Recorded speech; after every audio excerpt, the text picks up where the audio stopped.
ये बहुत क्लियर था हमारे सामने कि 4-4 साल में 5-5 साल में जो बंच करके करने की पुरानी प्रक्रिया करके एनुअल प्रक्रिया लाना है। ये हमने 22 में स्पष्ट तौर एक मतलब आपको हर साल करना है, तो उसमें किस तरह से सारी सर्विसेज जो रेलवे की रिक्रूटमेंट ली जाती है उसको किस तरह से आप मेथोडिकली काम को शेड्यूल करो।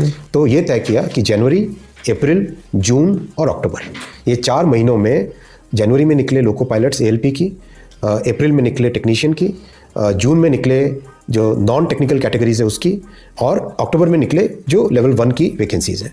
इस तरीके से प्लानिंग करके पूरा स्केड्यूल बनाया गया है।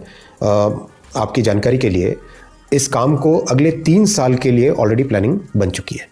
अगले 3 साल के लिए ऑलरेडी प्लानिंग बन चुकी है। देखो कितना बड़ा लॉस होता था स्टूडेंट्स को, में वैकेंसी आ रही है तो कई बच्चों की टाइम बार हो रहे थे। फिर दूसरा, एक साथ इतना प्रेशर बन जाता था, 2-2, 3-3 साल से तैयारी कर रहे होते थे। अब छात्रों को लगातार अपॉर्चुनिटीज़ मिलती जाएंगी।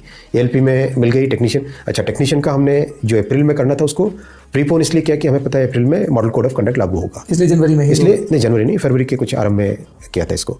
तो जनवरी वाली जनवरी में और जून वाली जून में आएगी। ऑलरेडी जून और अक्टूबर की ऑलरेडी उसकी तैयारी हो गई। एनुअल टाइम टेबल रहेगा, रिक्रूटमेंट रहेगा। दूसरा इसका देखो असर, एक साथ जब बंच में लेते हैं तो ट्रेनिंग सफ़र करती है, इंस्टीट्यूशंस की कैपेसिटी है, फिर जल्दी जल्दी लेना होता है, जल्दी जल्दी ट्रेनिंग देनी होती है। अब रेगुलर आएंगे हर साल तो आपकी ट्रेनिंग बहुत बेटर होगी। अब देखो ट्रेनिंग पे हमें सिग्निफिकेंट फोकस देना है, सिग्निफिकेंट फोकस। डीजल लोको को आप ठोक पीट के ठीक कर सकते थे, इलेक्ट्रिकल लोको में आपको उसका डेटा से डायग्नोसिस करके उसको ठीक करना पड़ता है।